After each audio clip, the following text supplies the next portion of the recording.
So yes, it's meeting 75, our Sunday night Geek Club events and webinars. And I trust you have fun so far with all the stuff we give you, and the content is really, you know, like the house example we tell you, it either helps to build your foundation, or it helps to build the walls of the house, or it helps to give you a bit of, and we refer to it as the roof. How do you see the future of your family in terms of the prospect and where they need to be? So, so tonight I'm happy to introduce to you a good friend of mine, Lisa Becker, and she's going to give a testimony on just how GEEK has impacted her life. And it's probably only the last 4 years or so that you've been introduced to it, Lisa. But I do know Lisa and her mum for many, many years. Her mum was a colleague with me, and we served together in the International Christian Chamber of Commerce for many years. And then through the mother, I got to know, and Lisa is a teacher by training, and then she also teaches French, and it's still a big desire to one day in my life learn French.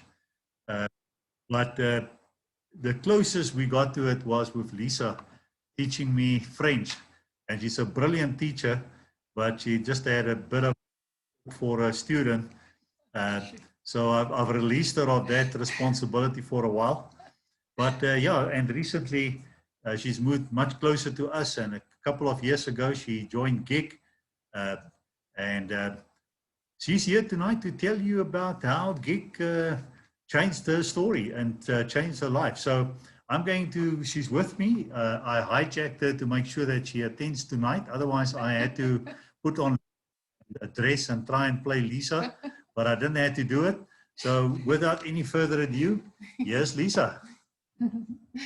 Hi, good evening. I'm so excited to be able to share.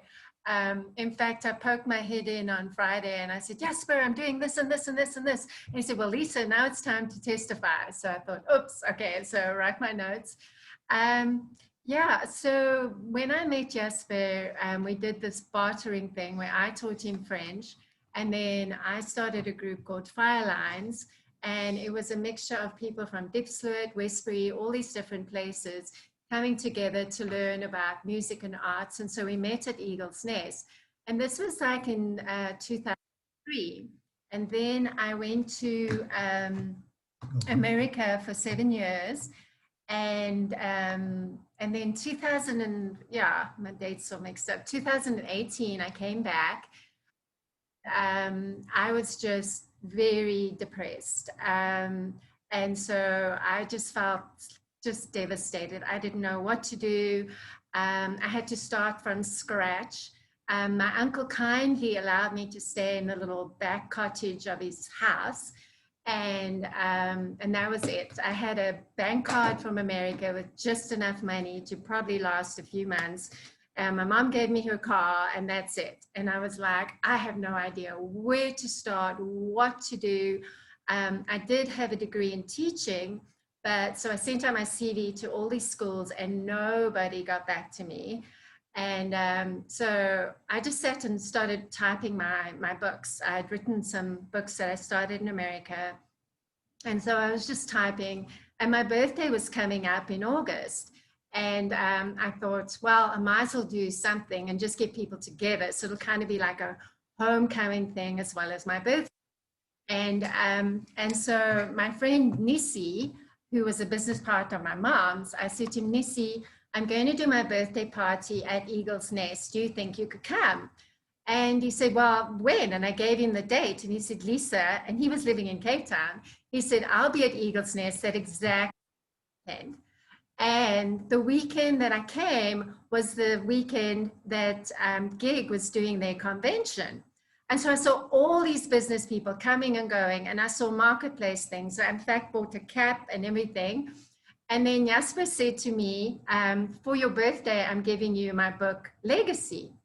And so I went home and I read the book like in 2.5 days. And I was like, this is it. I don't know what it is, but I need whatever Jasper's offering. I need all of this. So then Jasper said, well, why don't you sign up on the website? So I thought anything that's for free at the moment that I can do. So I signed up and I worked through the website. And honestly, the thing that blew me away was I had stopped dreaming. Like, you know, I came back in such a confined space. And as I worked through the website and did step by step by step, I was able to start dreaming again. And I thought, you know, one day I actually want to have movie studios. And I want to publish books in many languages. And so after doing, I thought, well, nothing's impossible. I'm just going to do all of the above. And Jasper invited me to one of his seminars. And so I went along to that. And I like the idea of going from struggle to significance because I was so in the struggle that I had no idea how I was going to get out of that into significance. And one of the things he said that just struck a chord with me is he said, you see a raging river that's just flowing and you want to get over it. And you know, if you dive into this river, you're just going to drown. But if you throw a rope across and it hits that connection point, you can hold on the rope and get across. And so he said, you need to become an expert in your field. And I thought, well, the thing that I love most is working with kids, languages, and then the music and the arts and creativity. So how can I become an expert in that? And so he really got me thinking about that. And I went home and I started brainstorming and I started writing. And I just had faith come back to me, like things are possible. My cousin sent me this text that he had forwarded from someone in his community. And the text was simply, who do you know can teach French? So I wrote back and said, yes, I can teach French. And so I got my first client to start teaching her French. And the nice thing is, because Jasper had taught me about the expertise part, I felt bold enough to ask a price that I normally wouldn't, you know, and that gave me enough that I could start seeing a light at the end of the tunnel. Then I found this group called Teach Me Too, and they set you up as a tutor in your area, and then you can go and you can go to children's homes and tutor them. So slowly but surely, little dribs and drabs were starting to come in that was giving me enough faith and peace to keep moving along. But I thought, I still need more. I'm just beginning to delve into the depth that GEEK offers. And so I went to another seminar, and that is where I met Josias Molele. And he has got such a passion for the music and the arts and the film and the theater. And so that's when I thought, wow, this is a person that I really could work with. And Josias already understood the GEEK message. So when we got together, we were like, yes, we want to use the arts for job creation. And so that's how my company Imprinting Africa came about. And so there's 4 of us in Imprinting Africa. There's Khatija Mohammed or Devi Mohammed, Brian Macheza, Josias Molele, and me, Lisa Becker. And so we got together and we formed our company Imprinting Africa. And it's in beginning stages, but last Saturday we shot our first documentary with the guy who actually designed the grandpa powder design. He designed the logo, so we did his branding. So, and the exciting thing is, instead of me waiting to be employed, I realized I can be myself, you know, I can be employing myself. And then what Jasper did was he had these braais where people just get together and just fellowship, but they'd also just brainstorm and share ideas and things like that. And quite honestly, the day of that braai, everything in me didn't really feel like going. I just thought, I'm tired, it's been a long week, and I thought, okay, you know, I'll go. And so I got there and I started talking to this man, Viv Brown, and I told him about something I'd heard in church recently, about something that they were doing in New Zealand of these communities. And in the community, it was self-contained. So it was like we would have a mall, it would be a community place where people could go and get food and resources and water and farming and all these different things in this little center. There would be like a multi-purpose center for people. And Viv said, this is amazing, come to Huge. And I said, I have no idea what Huge is. So I went along and met with a group of very innovative, amazing people who want to do these kind of community projects where they go in and help people with solar, with water, with urban farming, with agriculture, layers upon layers of networking of people working together for a better South Africa, a better Africa, and better world through working with sustainability and things like that. And so now I'm actually the secretary of Huge. And if it's okay, I can extend an invitation. On the 15th of June, Jasper is going to be talking about GEEK at Eagle's Nest at 9 o'clock. Huge has invited Jasper to be one of our spokesmen. So we've seen the synergy between Huge and GEEK just continue to grow.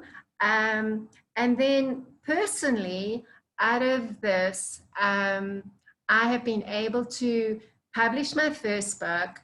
I'm editing my other 3 books.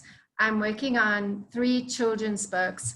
I've met an illustrator who's illustrated my first Afrikaans book. And then Arnulf, I met Arnulf at one of the GEEK meetings, and he's honestly one of the best dentists I've ever come across, so thank you, Arnulf. And he introduced me to his niece, and she's helping me design another one of our books. So, and then I have a group on WhatsApp called Destiny Purposes.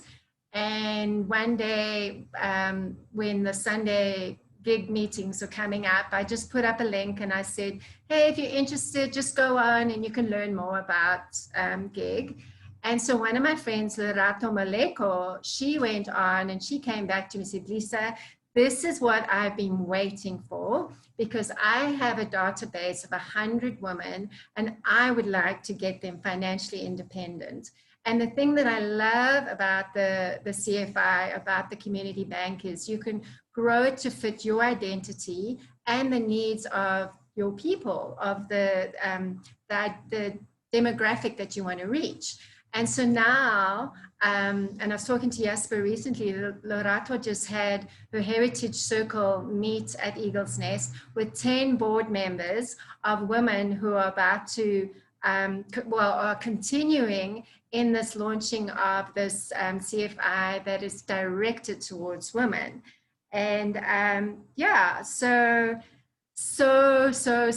much has come from being a part of GEEK, and just the wisdom and the counsel and the guidance that Jasper has just given so many of us. And even I heard Amanda in the beginning, she was saying what a wealth of knowledge and growth that she's received from Jasper. And so, yeah, so I guess I've gone from struggle to stability on the way to significance. Yes, thank you, Coach. And wow, thank you, Lisa. What a pleasure to hear your testimony this Sunday evening. It is really just such a testament of what GEEK is able to help us with, and, you know, also our response to that growth.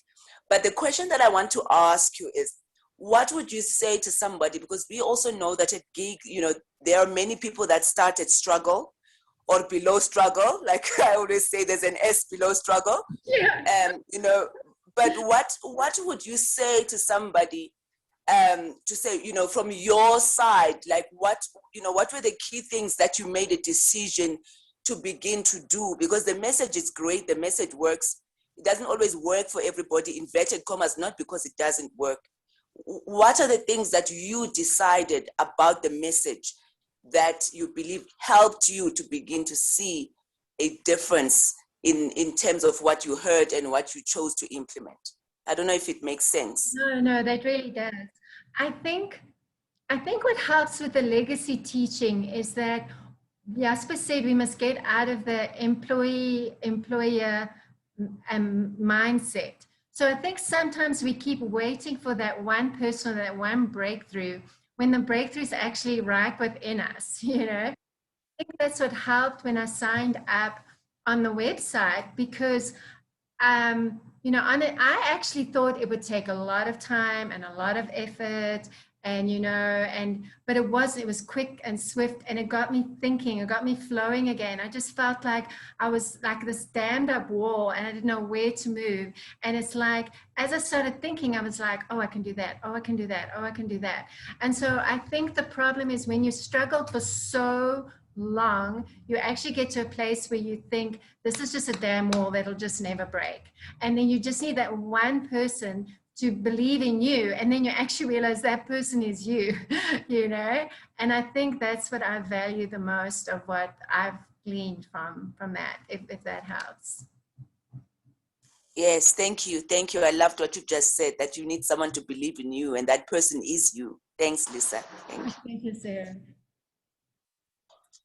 You know, I sure there's many things from Lisa that I was listening to. You know, one of the key things was, you know, the ability to dream being revived again. Yeah. Because that's what happens when your life gets shattered and you find yourself in a place where, well, inverted commas, you find yourself in a place that you didn't expect or plan or thought that you could actually stop dreaming. But that was one of the big things when you started about it, that you began to dream again. And as you began to dream again, that dream, you know, gave you the drive to then, you know, begin to, you know, do things that you needed to do. So that is one of the things that I really took from your story today. You know, that being able to dream and then acting on the passion that now came back to you because of what you read and were exposed to. Yes, and you know, even his website, I actually did it twice, because the first time I got so much breakthrough that I thought, wow. And then I kept dreaming and kept growing and everything. And I was like, you know, I think I need to do it again, because I wanted to understand it. And then the second time I did it, it started cementing things. So I think we've seen so many gimmicks out there that we think, oh, it's probably just, but actually when you take the time, no, it's got so much solid foundation and research in it that it's solid, you know, it's something you can really build on. And that's what excites me about GEEK. I think like I said, the reason to start dreaming again, and also the reference of finding a fixed point and just focusing on that, because I was so spread in so many different directions, and that and so what I was able to do is, from the training, I was able to sit back and say, what is my legacy? Like, what do I want to leave behind?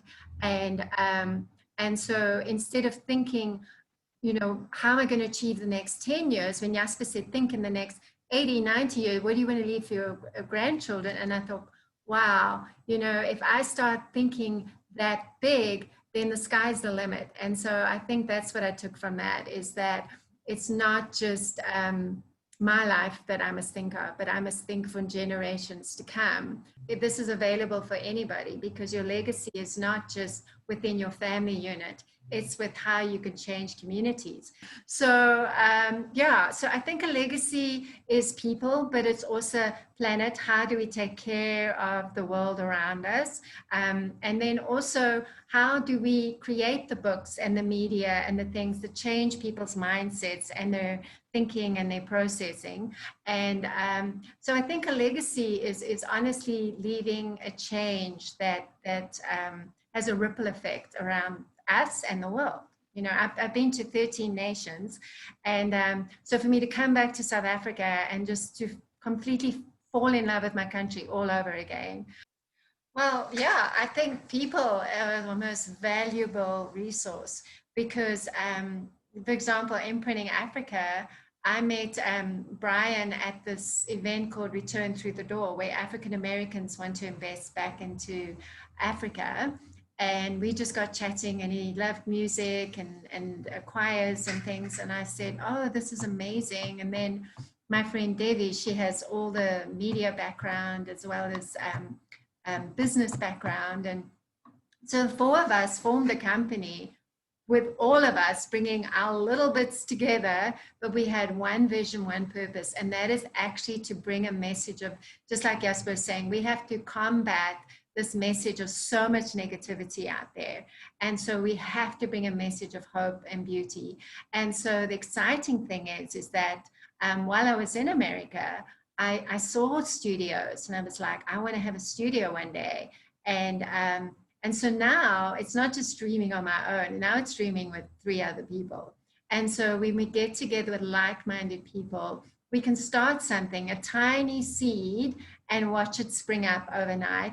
And well, not even overnight. Sometimes I call it the bamboo thing. Bamboo is under the ground for many, many, many, many, many years. And then one day it just shoots up.